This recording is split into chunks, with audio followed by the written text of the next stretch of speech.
Good morning, everyone. My name is Ankit, and you're watching the Indian Express analysis by StudyIQ IAS English, where we daily analyze important articles for you, provide you with the necessary notes in my Telegram channel, and also give you important practice questions, which sometimes can be PYQs, and also mains answer writing questions, so as to inculcate the habit of writing answers and practicing questions. Now, this kind of a habit in order to apply your knowledge which you gain daily, it is very important, because in exam situation what is not important that what kind of information and how much information do you actually know.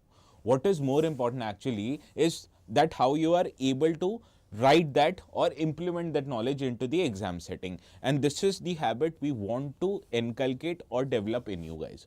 Understood? Now today is 22nd of January, and today we'll be dealing about US's attempt to run away from its commitments across the world. Because yesterday, the President Donald Trump, he came into office, and just by coming into office, he gave or he passed several executive orders which led to US's withdrawal from many important agreements and commitments. So we'll try to look at those commitments. What are those commitments? And why such withdrawal are actually happening. Now we'll start our today's discussion, and our today's discussion will carry or will include these 5 articles. First, we'll start from US exit from the World Health Organization, as this was a touchy topic as far as US politics is concerned, particularly after the pandemic, as we witnessed that the WHO was unable to first of all inform the world about the risks of COVID-19 pandemic, and when this pandemic happened, the WHO was unable to control and navigate the world in this particular pandemic. So this is the subject of our today's discussion, that why has actually US decided to withdraw from World Health Organization in general. Also, we'll be discussing the topic of birthright citizenship, as US President again passed an executive order denying birthright citizenship in US to people or to children who are born out of people who are temporary residents of America. So we'll look into what are the criterias which makes any person a temporary resident of United States, and earlier, and the children who were born to these kind of people, they were also given the rights of US citizenship, including the power to have a US passport. However, this right has now been denied to certain people. So we'll look into it, what kind of people are not getting the citizenship rights. And also we'll be dealing with Indus Water Treaty, because this Indus Water Treaty, which is a water sharing agreement between India and Pakistan, is the source of tension between these two countries, in addition to many other factors. Now, Indus Water Treaty, there are some hydropower electric projects which India is constructing over rivers, over which the Pakistan has major control, and this is a source of grievance for Pakistan, and it has filed for dispute redressal in the World Bank. And India said that no, first of all, let us take the help of neutral arbitrator or neutral expert in order to navigate this problem. So we'll be dealing with Indus Water Treaty, what are its provision, and how the dispute resolution mechanism in this treaty provides for a 3-tiered dispute resolution mechanism. Understood? So this topic deals with GS paper 2. The first one also is from GS paper 2, whichever way you look at it, from health perspective or from IR perspective, both of them are included in GS paper 2. Third is also a topic which is closely related to polity, as we will also understand what kind of citizenship is provided in countries like India and how it differs from that of US. Also, the fourth topic, it is an economy topic called PM Fasal Bima Yojana, because an audit which was conducted in the state of Maharashtra, this audit highlighted that there are many bogus claims made under the PM Fasal Bima Yojana. So we'll try to look into it, the major features of PM Fasal Bima Yojana, which is again a part of GS paper 3 syllabus, because it deals with India's agriculture. Now, the word Fasal in Hindi means crops. Understood? Bima means insurance. So for those who are not comfortable in Hindi, the word Fasal means crops and Bima means insurance. Okay? And the last topic which we'll cover is US's again decision to withdraw from Paris Agreement. Now, Paris Agreement, we know, was enacted in the year 2015, and it imposed restrictions on some countries just to control the emissions of carbon dioxide and other greenhouse related gases. Now, the US, as all the signatories of Paris Agreement were bound to reduce their emissions. So did US. However, US for many reasons now has decided to withdraw from this agreement, making it the first country to withdraw from Paris Agreement. So we'll look into the reasons why first of all US is withdrawing, and then what it wants to do after the withdrawal from Paris Agreement. And this topic is important from GS paper 3 syllabus because it deals with the topic of environment. Understood? So this is our today's discussion, that we'll cover these 5 articles in great detail, and it will help you immensely from the exams perspective. Although 3 of these articles are related to developments made in the United States, but you understand these have implications on Indian people and India in general. So that is why such kind of topics are important from exams perspective. Okay. Now, as usual, as I tell you every day, the notes for this session will be available immediately after the session ends on this particular Telegram channel called ATS Live. So you can search ATS Live on the right hand corner of your Telegram app. And if you're still not able to find the channel, you always have an option to scan the QR code which is given here. Now, also I upload important reels on Instagram which are relevant from your UPSC's perspective, and also they are very informative in nature. So please make sure to visit my Instagram channel if you want to watch those reels. Understood? Now, before moving with our today's article, let us try to solve our question that I gave you yesterday. Consider the following statements regarding death penalty in India. Now, we did the topic of death penalty yesterday because the trial court, which is considering the trial of Kolkata rape case, it gave life sentence to the accused, whereas major parties involved, including CBI and state government, they favored or they wanted the court to give death penalty to the accused. Now, there are certain conditions based on which the court gives or considers and not considers giving death penalty. So, what are those conditions? We took a look in a detailed manner yesterday. Now, the first statement, the death penalty is awarded only in rarest of rare cases as laid down in the Constitution of India. Now, this is incorrect. As I told you, it was Supreme Court's judgment in the Bachchan Singh case that highlighted the doctrine of rarest of rare cases, and the Supreme Court in this judgment, it said that only in the rarest of rare cases shall any court which is deciding on whether to give death penalty or not should give the death penalty. Now, what does Constitution of India says? Under Article 21, it states that everyone has a right to life in India. However, if the state decides, it can take away the right based on procedure established by law.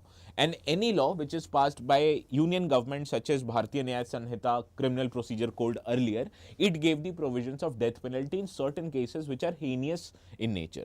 Understood? However, this power was regulated by Supreme Court, and it said that you should not give death penalty as it is, rather it should only be given in rarest of rare cases. Also, the second statement, the Supreme Court has laid down both aggravating and mitigating circumstances which must be considered before awarding the death penalty. Yes, this statement is correct. As I told you, aggravating conditions make Supreme Court tilt towards death penalty, whereas mitigating factors are those factors which the Supreme Court considers, and after considering mitigating factors, Supreme Court decides not to give death penalty. Understood? So these were also laid down in the Bachchan Singh case, and hence the second statement here is correct. Moving to the third statement, the Supreme Court has held that aggravating circumstances alone can justify the imposition of death penalty. This is incorrect. The Supreme Court has said that although it has aggravating circumstances in most cases during the trial phase only, but it also needs to consider mitigating factors separately so as to come at an informed decision of whether to extend death penalty or not.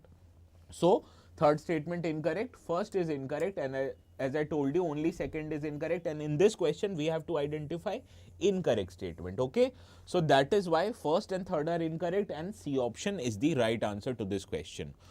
Yes, Kalpana is right, Manglo is right, Bulbul is right, option C is the right answer. Good morning everyone, good morning Bulbul, Baga Swings, good morning Manglo, good morning FTY, good morning Kalpana.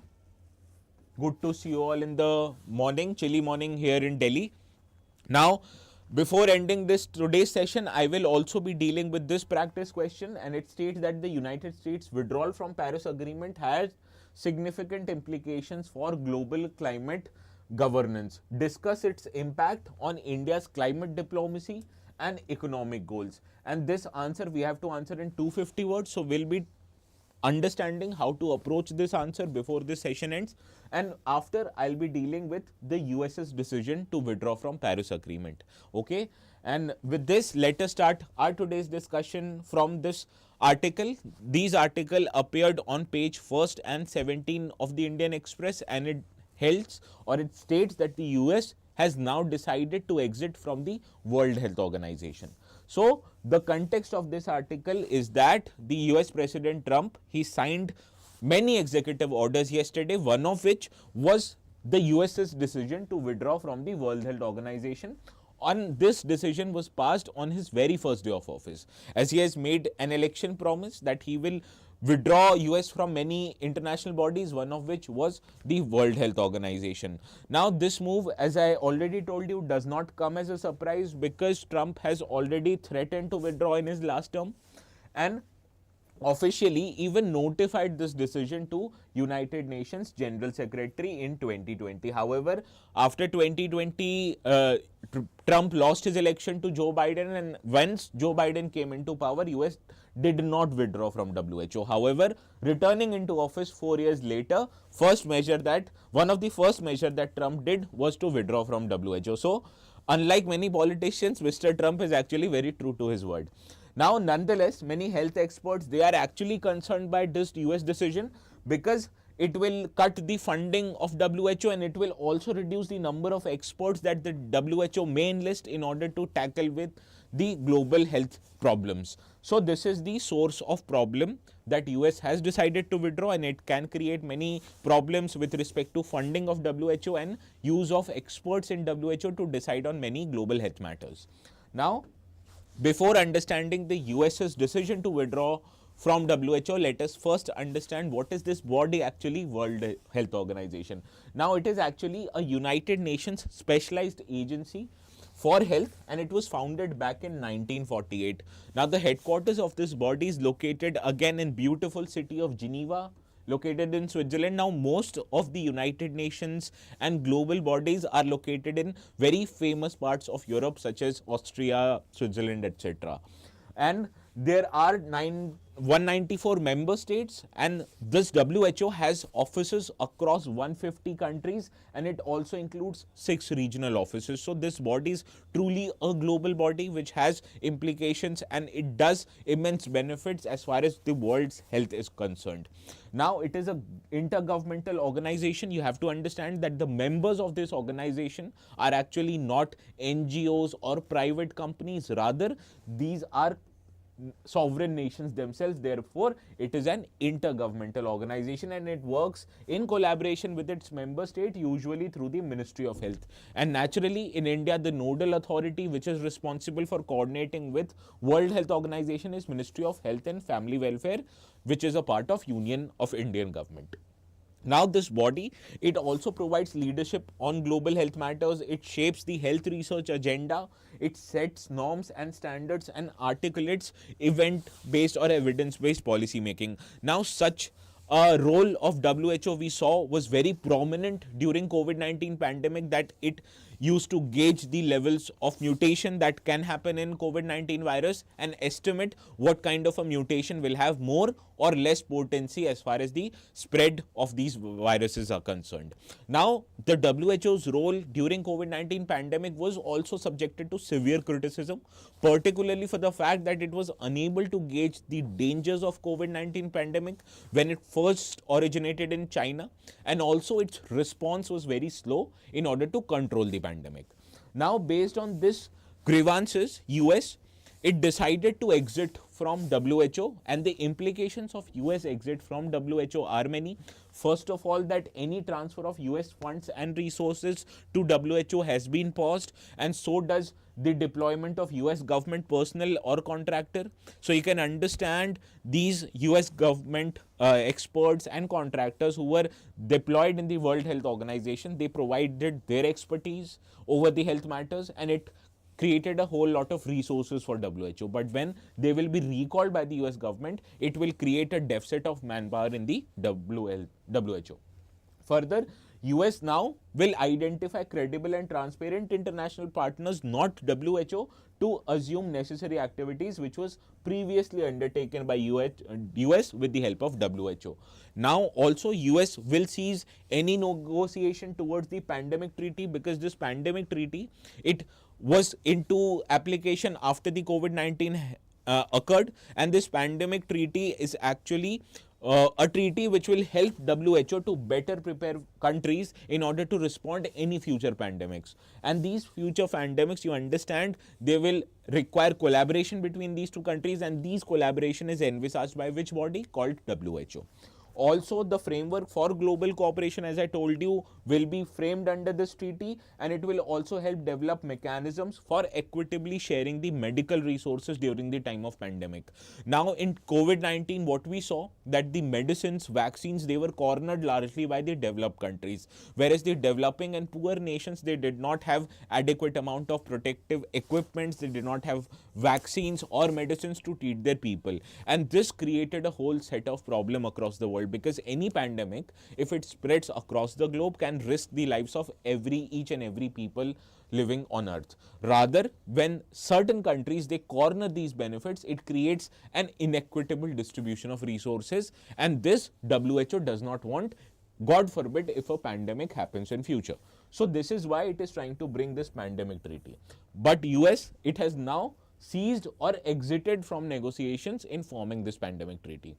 So this is a huge implication as far as functioning of WHO is concerned, because its funding will be affected, its supply of manpower will be affected, and also the ability of the WHO to form any new treaty will be affected, because the largest country in the world is exiting from the negotiations of such treaty. Okay. Now, this is the implication of US exit. Now, let us understand more, or let us try to focus on the financial implications on WHO. Now, first of all, WHO's funding, it comes from two ways. First, our mandatory assessed contribution, which are made by member countries like India, China, US, etc. And the second one is voluntary contributions, which can be made by any organization, be it nations or be it private organizations. Now, in recent years, we have seen that the mandatory assessed contributions, they contribute about 20% of total funding of WHO, whereas the rest 80% funding comes from voluntary sources. Understood? Whereas in terms of the assessed contribution, which totals about 20% of total WHO contribution, in the assessed contribution, US is the largest payee. That is 22.5% of the assessed contribution was contributed by US itself, whereas the second largest contribution in the assessed is made by China at 15%. So in terms of assessed contribution, US is the largest country, followed by China. Now, this only constitutes about 20% of total funding of WHO, whereas the rest 80%, as I told you, is gathered from voluntary sources, and here also US has the highest weightage, as it provided about 13% of total voluntary contributions, whereas on the other hand, China, it only provided 0.14% of voluntary contribution, and this is a source of grievance for US, that it states that the population of China is 3 times more than US, while on the other hand, it is contributing quite less in terms of voluntary contribution to the WHO. Now, in terms of voluntary contribution, as I told you, US is the largest, and you know which is the second largest organization contributing voluntary to the WHO. It is Bill and Melinda Gates Foundation, which is a NGO, a sort of an NGO. Understood? So this is how the finances of WHO are made, and in current circumstances, both in assessed contribution and in voluntary contributions, the highest share was that of US. So when US decides to stop its funding, naturally you can understand the amount of funding available to the WHO at its disposal will become less. Now, let us try to understand what will be the decision of US withdrawal from from WHO, how it will impact India. Now, in terms of its impact on India, you have to understand that WHO, it participates and supports several health programs of the Indian government, be it HIV program, that the Indian government wants to make people aware of the dangers of HIV and how to protect themselves from HIV, or program to control the prevalence of tuberculosis, malaria, other tropical diseases, and all of these kind of diseases and health programs, they are formed and implemented on ground with the help of WHO by seeking its expert advice and help in terms of manpower in on-ground implementation. So the ability of Indian government to enact new policies for its health sector, to implement these policies on ground, will be affected by US's withdrawal. Also, the US, it played a significant role in countries' immunization program, and so did the WHO. As I told you, many immunization programs such as polio, measles, and other tropical diseases, all of these vaccination program or immunization program, it was done with active participation of WHO, as WHO helped us give expert advice on what kind of vaccines we should use and how to use these vaccines and what kind of people should be immunized with the help of these vaccines. So WHO played a key role not just in forming several health programs but also in delivery of such programs. Further, by use of expertise from US, the WHO, what it does is that it provides framework guidelines to countries. Now, these framework guidelines by WHO, they are not just formed as it is. Rather, what is done is that some experts are enlisted for the task. These experts gather evidences which helps them make informed policy decisions, and these policy decisions are given in form of guidelines to the countries like India, and considering these guidelines, the countries like India, they implement their policies on ground. So ability or the loss of expertise from US based experts which will not be provided to WHO now will also impact the WHO's ability to provide framework guidance to countries, and this will sever the collaboration between WHO also and US Center for Disease Control and Prevention called CDC, which was key to ensure surveillance and response in any healthcare related threats. So this is how unavailability of experts from US to WHO will impact its functioning.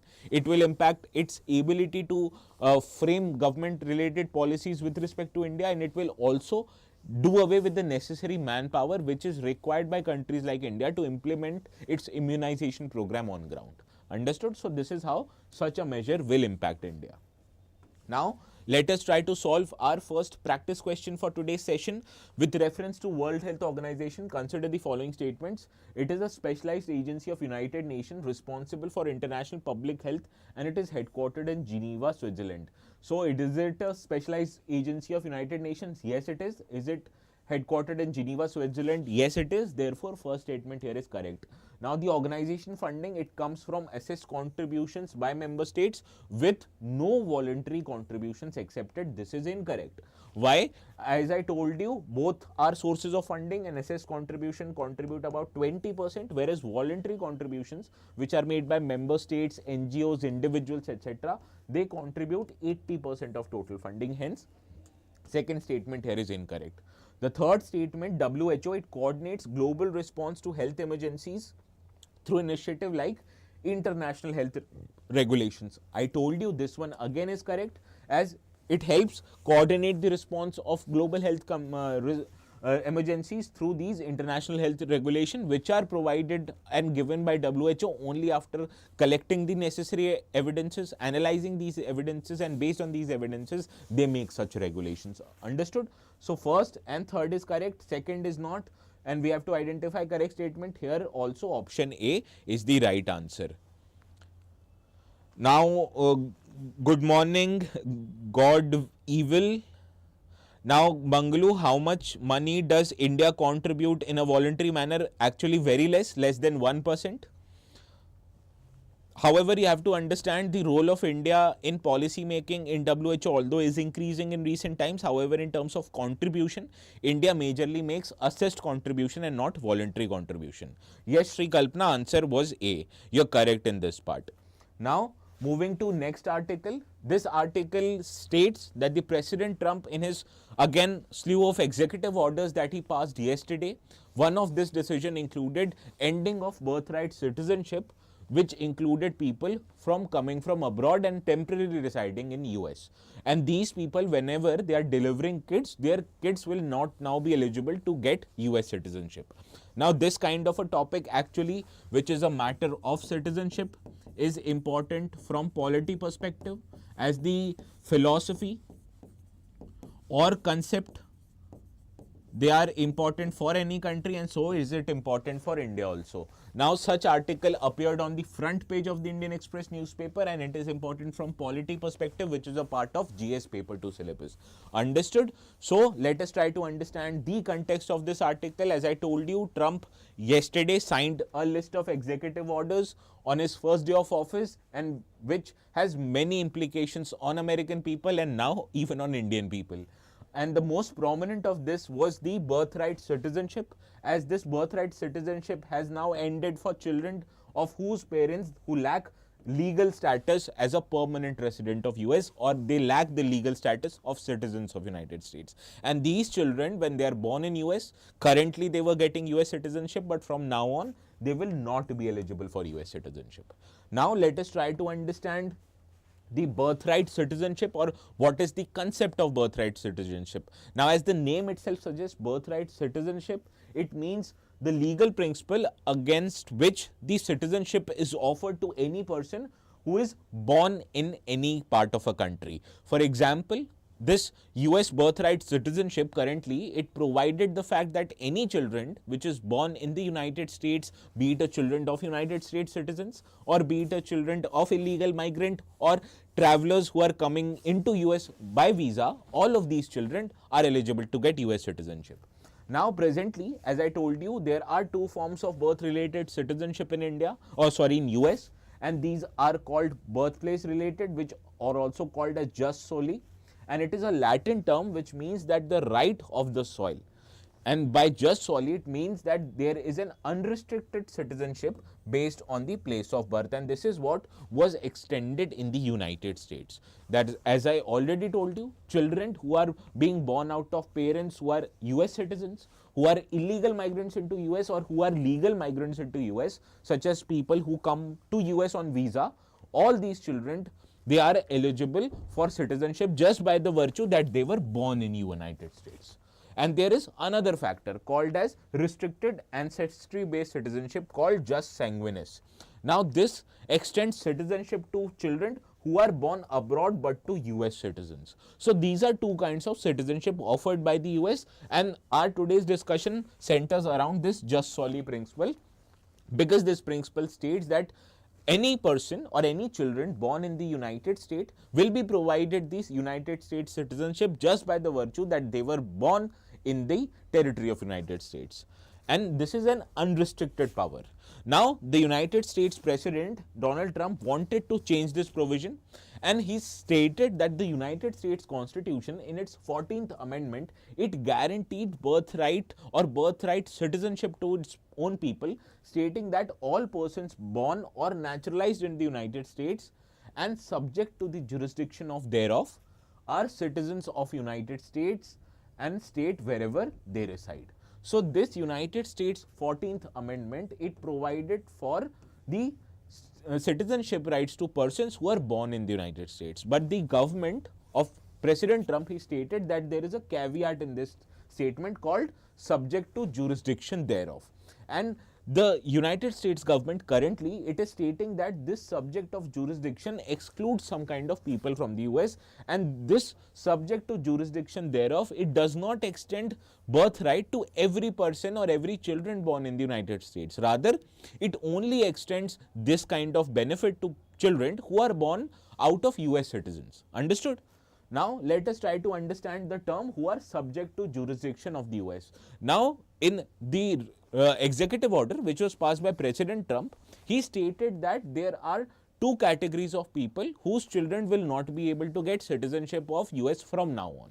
These included if the mother of the person who was born was unlawfully present in the United States, and the father of child is not a United States citizen or a lawful permanent resident at the time of president of person's birth, then that child will not be provided US citizenship. Also, if the mother's presence in United States at the time was lawful, however temporary, such as mothers who have gone to US on working visa or a student visa or as a tourist visa, and the father is not a United States citizen or a lawful permanent resident, then also the citizenship right to the children are denied. So theoretically, currently there were many women who were traveling from China, from India to the US at the time of their birth, and once they gave their birth to a new child in United States, that child itself was eligible to be called as citizens of United States. And such kind of a problem was called as birth tourism. Now, this kind of people who are visiting US temporarily and they deliver a child, those child will now not be eligible for US citizenship. Understood? So let us try to now understand what kind of people or which kind of a people will likely to be most impacted by such move by the US government. And naturally, you understand, children who are born to foreign nationals and who are temporarily present in US for on a work visa or are waiting for their green card and are temporary visa holders such as student or visitors visa or even undocumented immigrants, their children will not be able to acquire US citizenship. And this impacts mostly which community? The Indo-American community, which is about 5.4 million in the year 2024.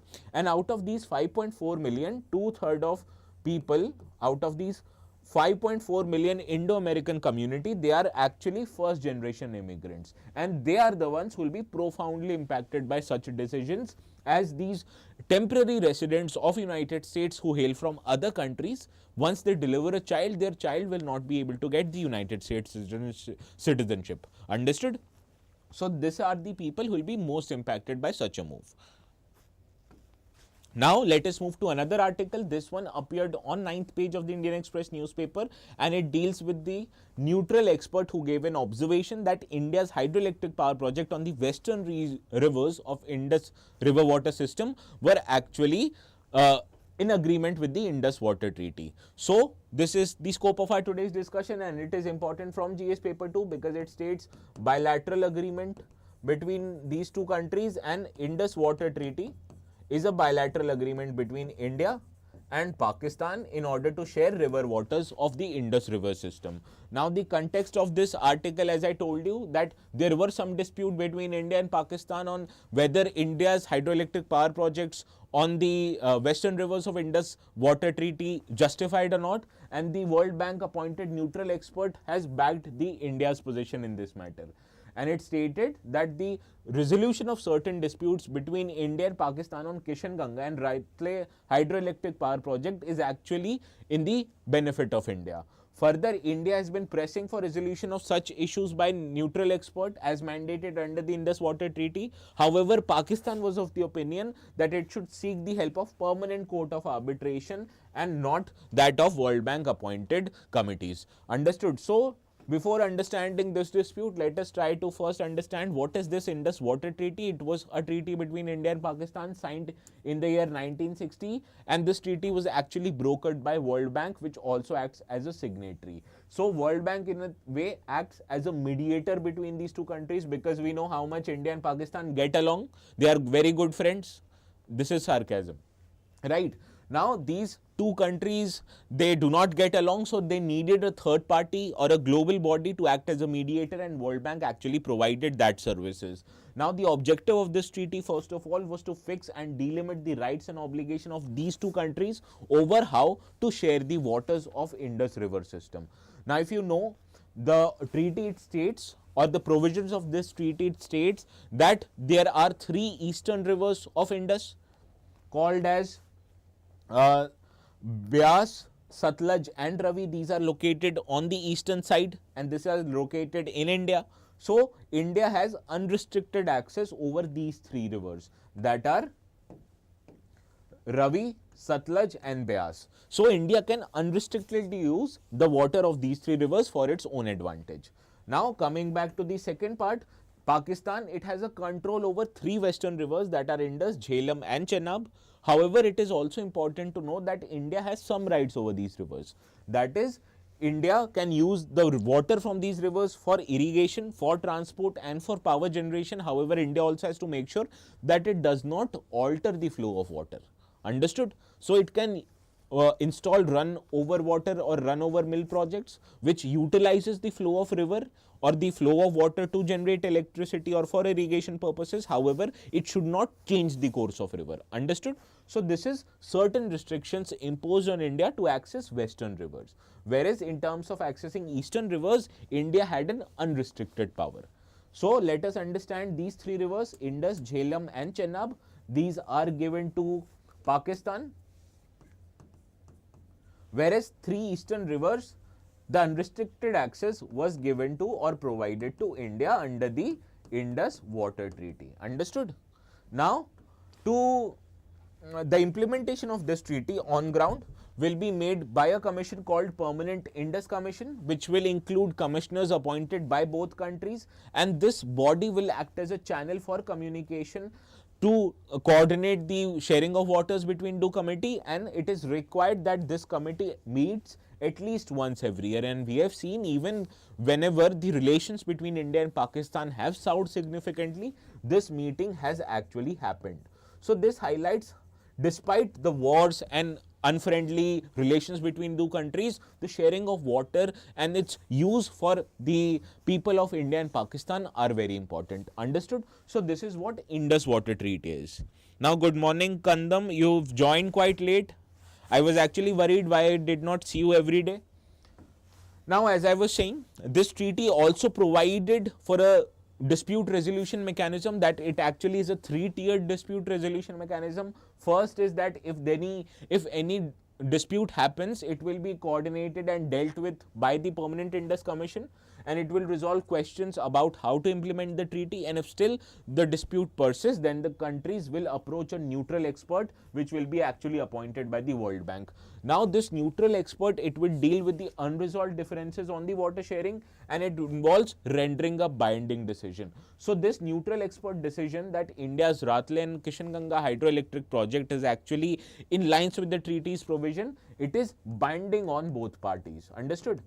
Now, still there is a chance that despite two steps, the dispute will still not be resolved. So in that case, the countries have an option to approach the court of arbitration, which will be done after the neutral expert fails to give an opinion.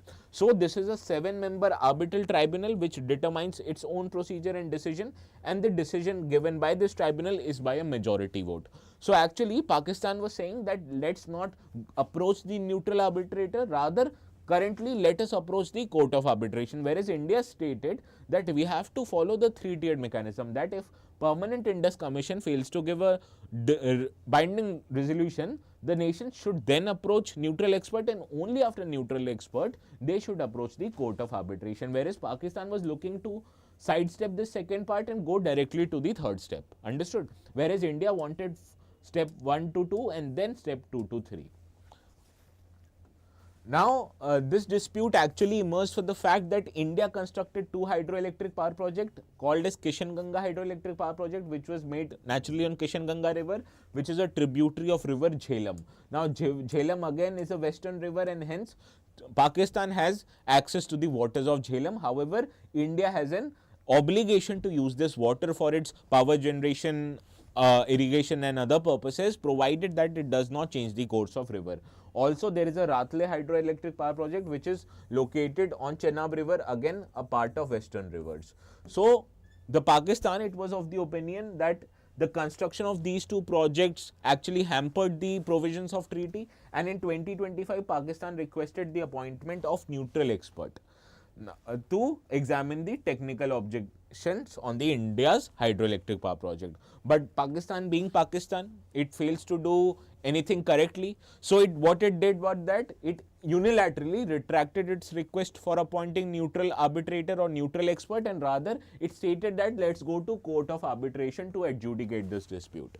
And India stated that this unilateral decision by Pakistan was actually in contravention to the graded mechanism of the dispute settlement, that first is a Permanent Indus Commission, afterwards you have to go to neutral expert, and after that, once neutral expert fails, you can approach court of arbitration. Whereas Pakistan wanted to go directly from step 1 to step 3, whereas India wanted to go from step 1 to step 2, and if step 2 fails, then it should approach the step 3.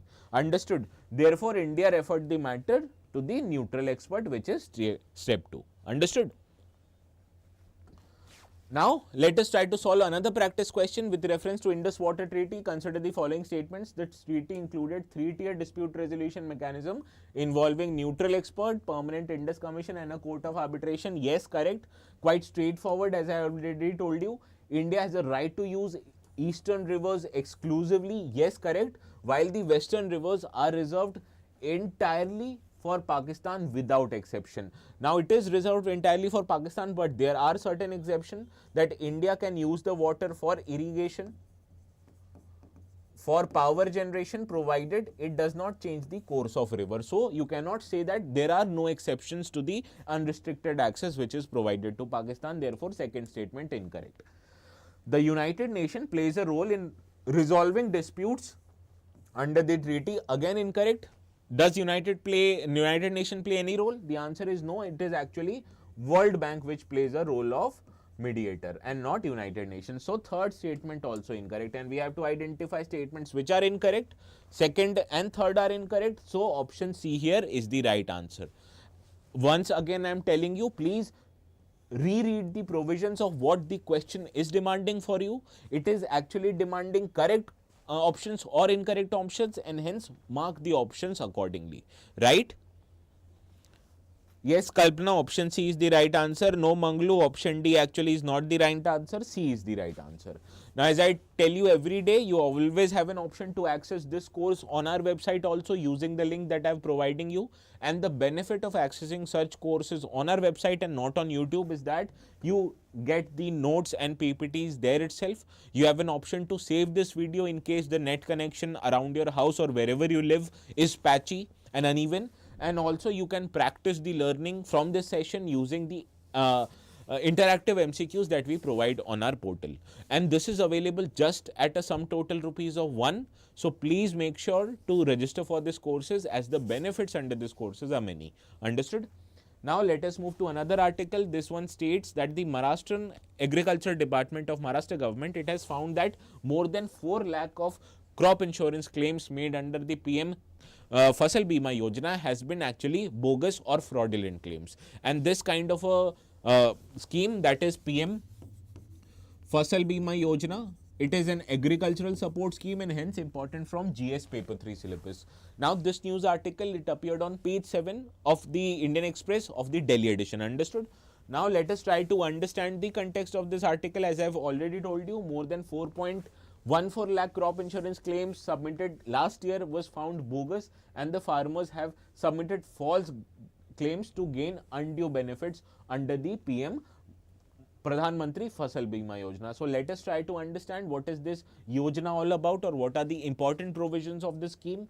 Now, this is actually a central sector scheme, which means the 100% financial contributions made under this scheme is made by central government. Now, the purpose of bringing such scheme is to provide crop insurance to the farmers right from pre-sowing stage to the post-harvest period, which means in case there are farmers who store their crops in a storage and that crops gets destroyed by some kind of a natural calamity or by infestation of pest, that will also be provided insurance under this scheme. Now, the provision of providing such insurance is actually to protect the food grains or the produce of farmers and also enable the farmers to protect their incomes, which ultimately they will get after selling these produce in the market. So, this is a support scheme which tries to protect the farmers from the excesses of nature and other events. Also, the nature of this scheme is actually demand driven scheme, that actually it is not mandatory on the farmers. Farmers will themselves have to register for benefits of the scheme, and based on the demand, the benefits of the scheme is provided. And as I told you, it is voluntary for states as well as for farmers. That means it is not a compulsory scheme. Now, this scheme will be implemented by Department of Agriculture, Cooperative and Farmers Welfare, which is a part of Ministry of Agriculture in the Union government. Now, this provides coverage to farmers, that is all farmers who are, even including sharecroppers and tenant farmers, they are eligible for the benefits of this scheme. Earlier, it was made mandatory for farmers who have taken loans from the banks. However, even today, now this is made an optional scheme. Therefore, it is just a voluntary scheme and not mandatory for farmers at all. So, therefore, I was saying it is a demand driven scheme. Also, the coverage of crops which are included in the scheme are many crops: food crops, cereal, millets, pulses, oil seeds, commercial and horticultural crops. So please remember the coverage of crops and what kind of beneficiaries are there. That is, all farmers, be it sharecroppers and tenant farmers, are also eligible under the scheme. Now, the premium, or the most important feature of this scheme, is actually the amount of premium that the farmers are required to pay. Now, you understand, for any insurance that you even take in the market, you are required to pay some kind of a premium. For example, you are required to pay about 10,000 rupees for a 5 lakh health insurance premium, and this premium is actually lapsable. That means if you're not able to claim that kind of an insurance, you have to pay the premium again next year. And this premium burden is actually a burden which prevents many people from taking insurance schemes. So what this Pradhan Mantri Fasal Bima Yojana brought, that the farmers will only pay a small amount of premium and the rest premium will be borne by the union government. So for Kharif crops, farmers will only pay 2% of the premium amount. For Rabi crops, they'll pay just 1.5% of the premium amount, and whereas for commercial horticultural crops, the farmers will just pay 5% for the premium amount. So therefore, the balance premium, it is paid equally by the central and state governments. Now, earlier central government used to pay a lot of money for premium. However, it has capped its premium payment to just about 30% of total premium, whereas the rest will be borne by the state governments. Now, there are other notable features. That first of all, it is compulsory for the insurance companies to use 0.5% of the amount they collect as premium to increase the amount of awareness among people, that is in media spending.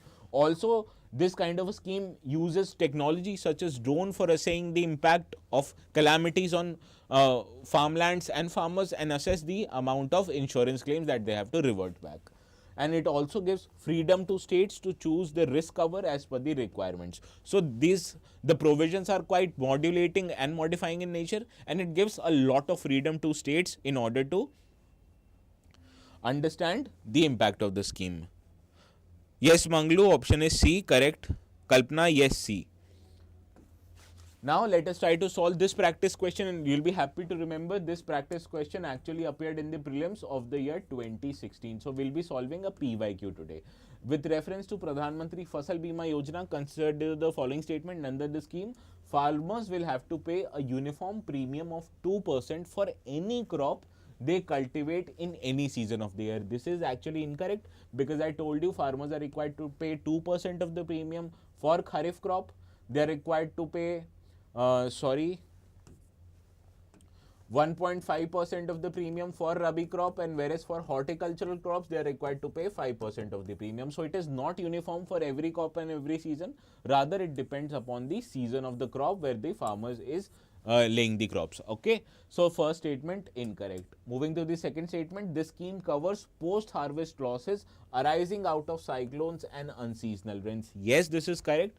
As I've already told you, it includes coverage from pre-harvest to post-harvest, and it also includes whenever there are farmers' crops which are stored in some kind of a storage and they get destroyed because of many natural calamities, and even those destructions will be covered under this scheme. So therefore, second statement is correct. Now, which of the statements given above is or are correct? Option 2 is right, because only second statement is right. Okay.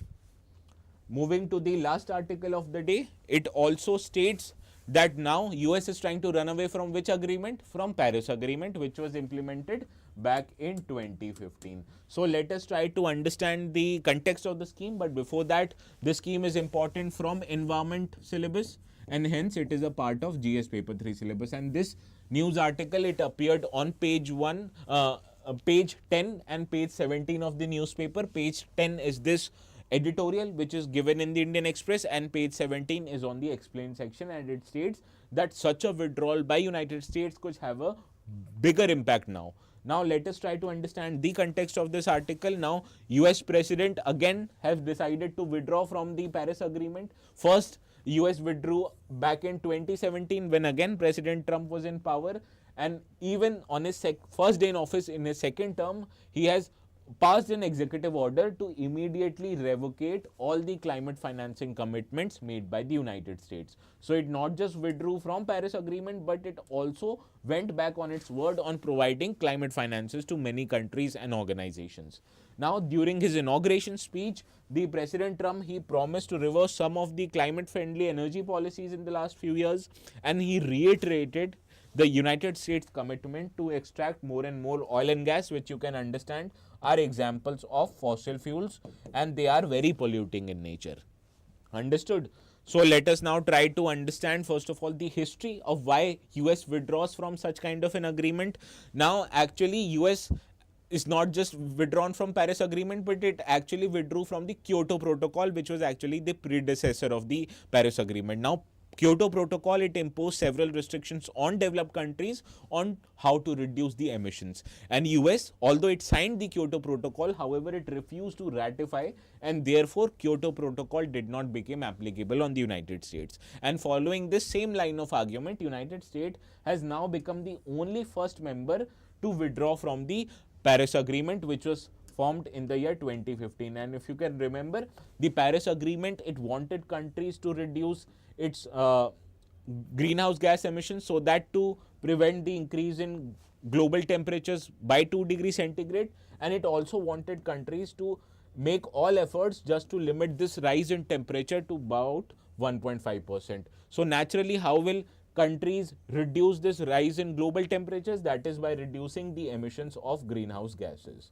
Understood? So there are obligations on every member signatory of the Paris Agreement to reduce greenhouse gases, and it also imposed obligations on the United States.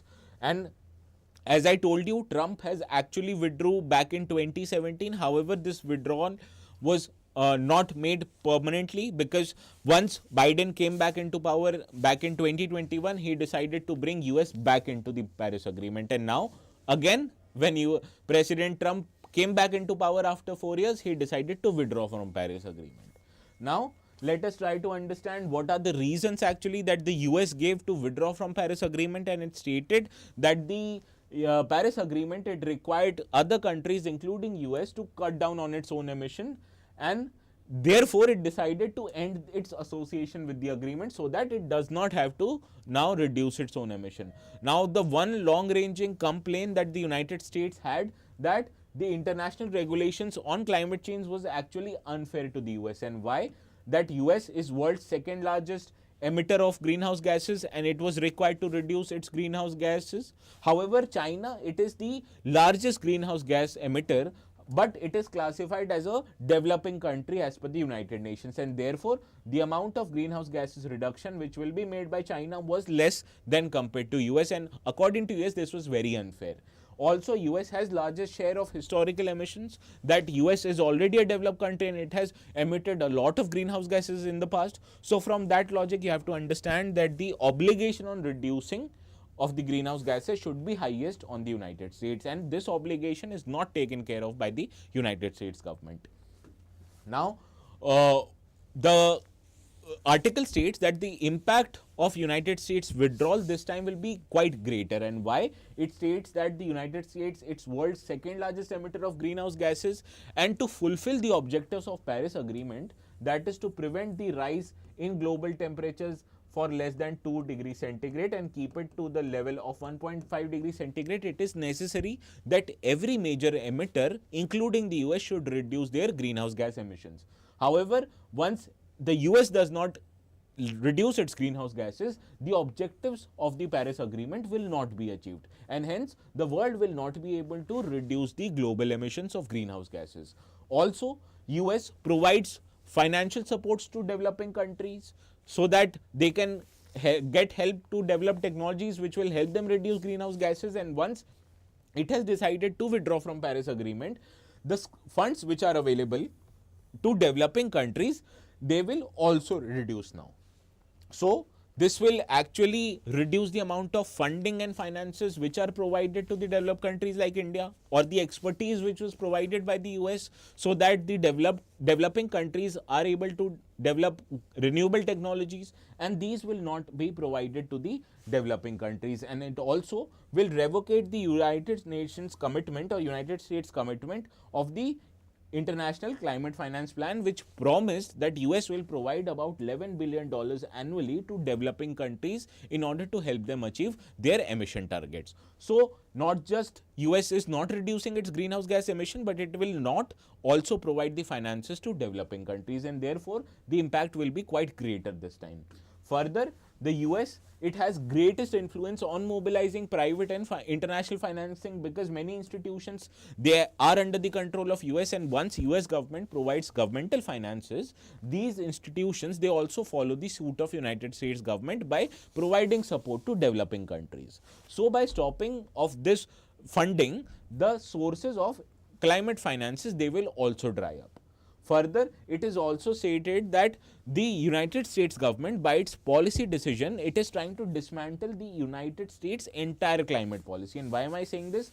Because the United States government, through its executive order, has sought to review all regulations that hinders the development of domestic energy industry, particularly the energy industry located or related with crude oil, natural gas and coal, which you can understand are fossil fuels, and hence they are emitter of greenhouse gases. Now, why is actually Trump favoring this withdrawal? You have to understand that in last 15 years or so, the crude oil and natural gas production in the United States, it has increased manifold. And because of this increased supply of United States based crude oil and natural gases, the prices of crude oil and natural gases in the international market, they have been controlled. And US, it wants to reduce its dependence on Western Asian countries like Saudi Arabia, United Arab Emirates, so that it is trying to indigenously produce and extract the reserves of crude oil. So because of that, the US is able to increase its energy security and self-reliance and not become dependent on other nations. And because of this decision of increasing the fuel production, especially of crude oil, we will witness increase in about 4 billion tons of emissions of greenhouse gases in the next 4 years period. So first intention of US to extract coal, crude oil and natural gas from its own resources is to develop and enable its energy security and self-reliance, which you can understand has implications on the world, because it will lead to extraction of or emission of about 4 billion tons of greenhouse gases. Also, in the recent times, you have seen that the renewable energy supply chain, particularly development of and manufacturing of solar cells, it is concentrated with the country of China, and this puts US in extremely uncomfortable position, and therefore US does not want to be vulnerable to energy shocks once China, if it decides to stop its supply of solar cells. And that is why Trump has talked about boosting the domestic production of renewable energy equipment through imposition of tariff on cheaper Chinese imports, and also scaling up the domestic production of solar and wind energy.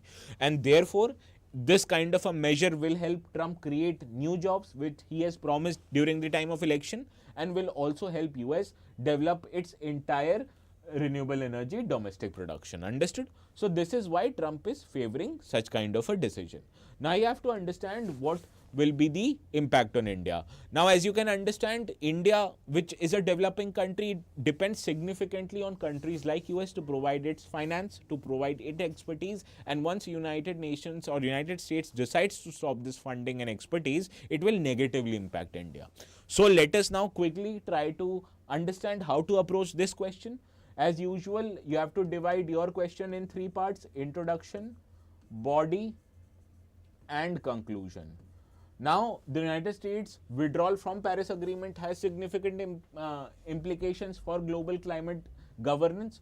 So you will highlight, first of all, you will define what is Paris Agreement and its important provisions.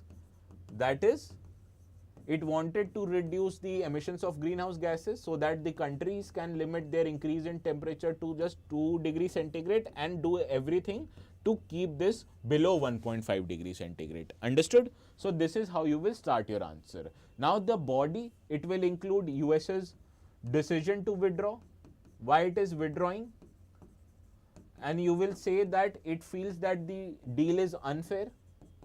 And in the second part, you will highlight the implications of US's withdrawal.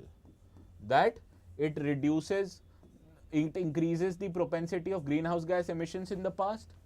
It will reduce the amount of funding that is provided by US. It will reduce the amount of global funding provided by NGOs which are supported by US. So this is how it will have an impact on other countries. And the third part, you have to discuss its impact on India's climate diplomacy. Now, how you will discuss the impact on India's climate diplomacy? You will first say that after the US's withdrawal, India and China will have to play a leading role in requesting other nations to reduce their greenhouse gases emissions. And also here, the economic goals of India will be affected because India wants to increase its growth. However, it wants to reduce the greenhouse gases. How it is possible? By increasing the reliance on renewable energy. But once you understand the funding is not available, so this renewable energy will be most or more costly in nature for India. So this is how it will impact India, it will impact the other countries, and how this decision by US was justified by the US government. This is what will constitute the body of the answer. Now, conclusion, you will have to write that although US has decided to withdraw from the Paris Agreement, however, the onus now is on other countries, primarily India and China, to take the leadership of world environmental matters and decide on how and when to reduce the emissions of greenhouse gases, because we know for sure that emissions of greenhouse gases, they are very necessary if we want to reduce the increase in global temperatures. Understood? So this is how we will end our today's session. If you have any problem in writing this answer, please make sure to contact me on my Telegram channel. You can also submit your answers. Some of you actually do. There's one student called Amar. I'm really impressed by his consistency, and I want all of you to demonstrate such consistency, and please make sure that such consistency is very important if you want to clear your exams. Understood? Now, there is one question for today, which as a homework, try to solve this with reference to citizenship of India. There are two provisions which I will take up before the start of tomorrow's session. So until then, please keep analyzing, keep revising your subjects, and more importantly, keep writing your answers, as it is sine qua non to getting your name in the final list. So until then, I'll take your permission.